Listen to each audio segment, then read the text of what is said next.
my self-expression helps me stand out a little bit more. But yeah. Do you feel different in Palayan?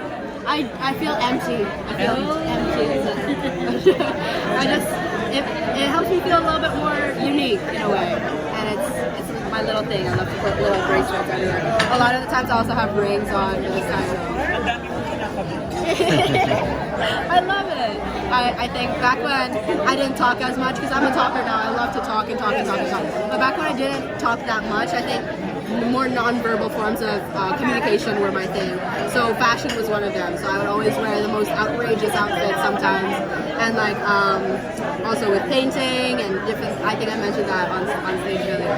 Yeah, and now I don't want to get rid of that little aspect of me where I love to dress a little bit more unique.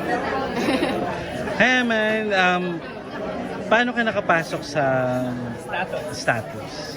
Wait, what does that mean? How did status get you as one of their talents? Oh, okay. So I was always somewhat of a social media, I didn't have very much of a social media presence before. I think I had around 20,000 followers. But then as I started to post more and more things about being authentically myself, and you know, these talking videos and all those things, I started to develop more and more of a following. And I think they kind of already knew of me because of my dad. And so they were keeping an eye on my platform a little bit. And then as it started to grow, they reached out to me and they just said like, we'd love to work with you. And I was super excited because I've always wanted the opportunity to act again. I think when I was younger, I loved theater. And now I don't get to do it as much because there's no drama club in life. You know? But yeah. What was your father's reaction now that you're a status artist? Oh, he's very excited. He won't stop talking about it. He's like me, he's a talker. And so he won't stop talking about, oh, your TikTok, your GMA, this, that. He's very excited for me because I think he's excited also to have given me this opportunity. Because when he was trying to enter showbiz, he wasn't exactly conventionally attractive. He wasn't mestizo, he wasn't tall, anything like that. So he had to work very, very, very, very hard to break into the industry. And he's just excited to have given me this opportunity to follow in his footsteps. Do you also try acting? Yes, I do. I acted when I was a kid. I did musical theater, and I loved it so much. I was a huge theater kid. I loved musicals. I loved acting. You know, we had a drama class or a thespian class in our school, so I was an avid member of that class. And I think my drama teacher once told me like, you know, you're my favorite student. And I was like, yes. Do you speak Tagalog, or are you planning to be better in Tagalog? Yes, I'm planning to be better. It's always been something I've wanted to learn, except when I was in school, it would be hard to balance all these different classes, studies, extracurriculars, and then learn a new language on top of that, because I was learning a language in school. But now that I'm out of school, I have more time to also immerse myself with more Tagalog speakers, because in my school, nobody spoke Tagalog. At home, I didn't speak Tagalog, so I never had the opportunity to practice. But now that I'm, especially in the industry, I get to practice more, and I'm taking classes as well, and yeah. Who do you want to collaborate with? Sparkle? It's Sparkle. First thing in mind. I'm not so sure. I think I just love to meet people. Because anyone, I think, regardless of how I see someone on social media, more often than not, people have a side to them that they don't show on social media. And I want to see people in person, meet people in person, see their personalities outside of whatever they portray online. And I think if I have that connection with them in real life, then I'd love to work with them. Any Tagalog words you know so far? I know. Okay, one thing I love to use before, I'm gonna butcher this pronunciation. It's not gonna be very good, but kilig. Kilig. I think that's a really beautiful word, considering there's no direct English translation. It explains things like a universal experience, and I think it's so beautiful that Tagalog has a word to just describe it with one word, versus in English you have to say like, oh, she's blushing and she's super excited, all these different things. But with Tagalog you say kilig and you know what that means. So I'm gonna connect to that word. May nagpapakilig ba sa'yo? Someone really? Oh, not at the moment. I don't. I'm not exactly looking at the moment, but I don't really have anything. Ang ganda ng reaction mo, ayaw tawa. Parang meron. If I may ask, sorry, the word nepo is not taken very positively right now, but you embraced it. Why is that?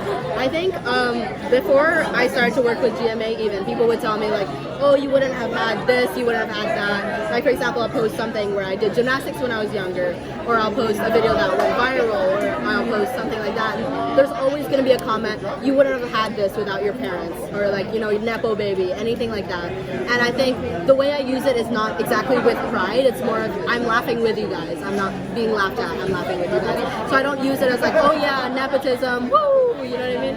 I think I use it more to like reclaim it and say like, if you're gonna call me this, then I'll be it. I'll be it. Yeah.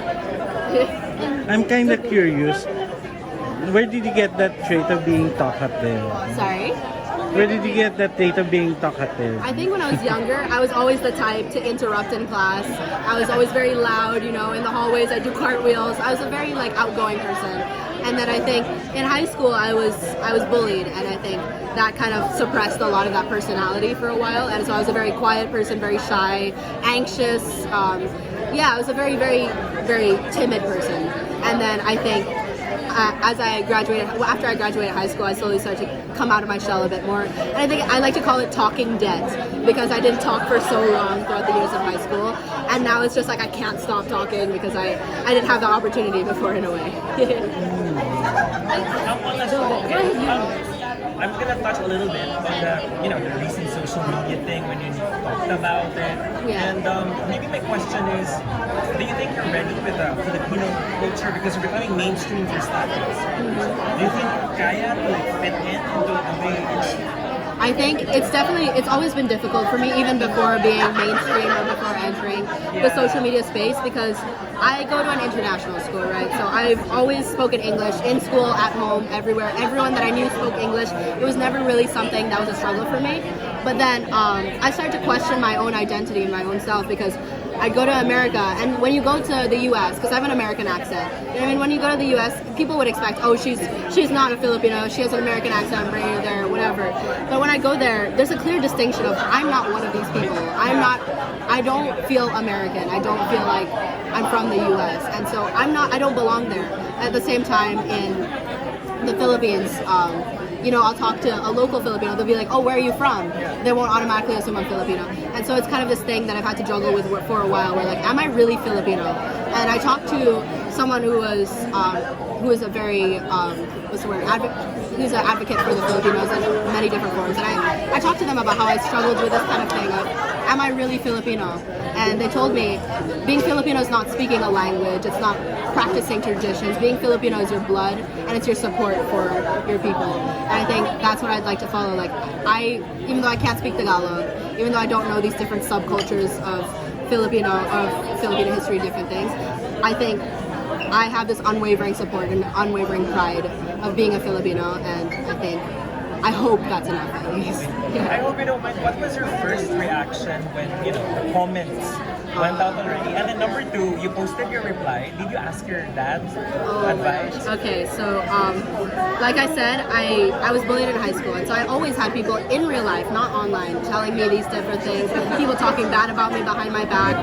And so when I first posted the video, I think a lot of my followers know who I am. They know my humor, they know my values, and they know my beliefs. But the thing is, it got reposted to Twitter, where not a lot of people know who I am. They don't know what I stand for. They just see my last name and money.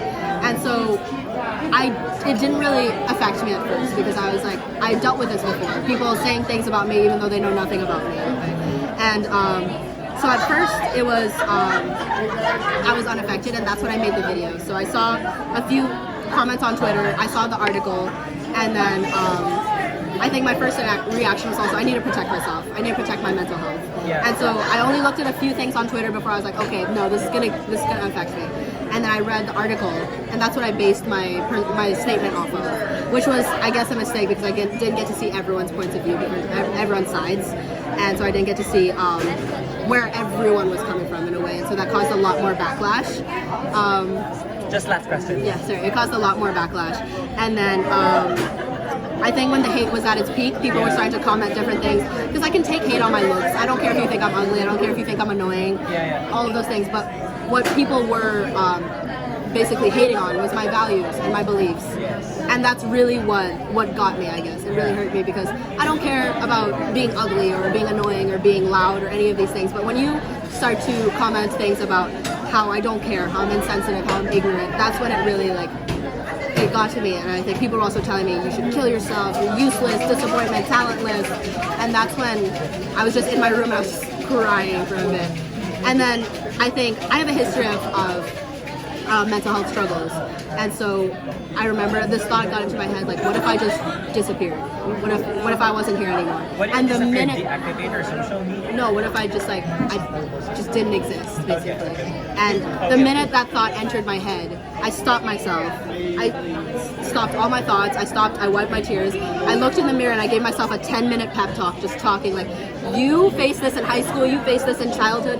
Why are you letting strangers on the internet let you affect you? Like, I think I gave myself a pep talk for a while, and then I think after that I was good. I kept reminding myself every time that kind of negativity entered my head. I told myself again, like, you can do this. Why are you letting strangers on the internet define who you are? You know who you are.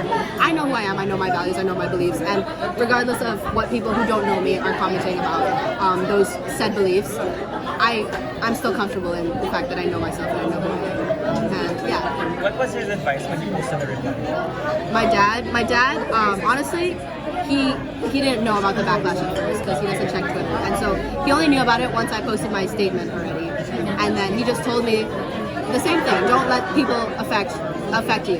Don't let these people change the way you view yourself. And I think they're aware of my mental health history, so they also were offering support if I needed therapy again, or if I need to enter therapy again, anything like that. Because again, my mental health was my #1 priority, so I stopped comments and all these different things just so I could protect myself.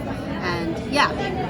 Just to clarify, sorry to ask this, but the names that you mentioned, were they just the top of mind? That's why you mentioned their names? Okay. Was it? The first, I remember, I mentioned Nadine. And Yeah. that was because I had posted, I was posted on the news platform's account saying all these things bashing me for being wealthy, basically, for being privileged and the wealth disparity and all these different things. And I just thought it was ironic that I was getting bashed for having this privilege, and the next post after that was Nadine. I was not trying to bash her, I was not trying to bring her down or hate on her. Rather, I was just trying to show this double standard that was there. Because I get that she worked very hard to get to where she's at, and she wasn't born in a family of privilege like I was, but I think it was a double standard in the sense that we are both currently in a place of privilege.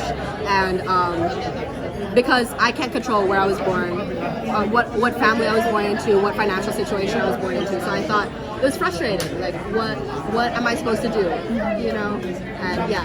And the other names I mentioned were just kind of like a write-on to like this double standard of like, yeah, we're all in places of privilege. Why is it only my responsibility in a way?